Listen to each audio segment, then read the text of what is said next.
Hello friends, welcome to my channel. இன்றைக்கி நம்ம பார்க்க போகிற ரெசிபி மல்லி சட்னி. முதல்ல இதுக்கு தேவையான பொருட்கள் என்னங்கிறத பார்க்கலாம். மல்லி 1 கட்டு, தேங்காய் 1/4 கப்பு, பச்சை மிளகாய் 2, அப்புறம் இஞ்சி பூண்டு பாதி எலுமிச்சம்பழம். ஒரு மிக்ஸி ஜாரில் இஞ்சி பூண்டு பச்சை மிளகாய் அப்புறம் தேங்காய் அப்புறம் மல்லி இலை எல்லாத்தையும் போட்டு வச்சுருக்கோம். இப்போ இதுக்கு கூட ஒரு 1/4 கப்பு தண்ணி ஆட் பண்ண போகிறேன்.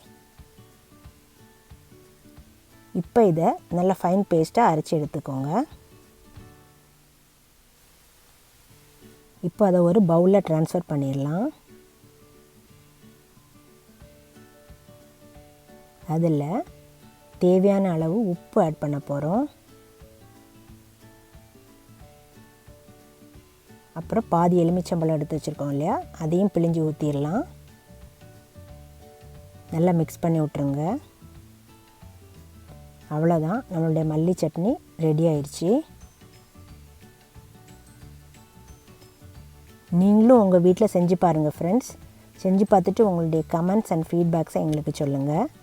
என்னோடய ரெசிபீஸ் பிடிச்சிருந்தா என்னோடய சேனலுக்கு சப்ஸ்கிரைப் பண்ணுங்கள். என்னோடய சேனலை பார்க்குற எல்லாருக்கும் ரொம்ப நன்றி.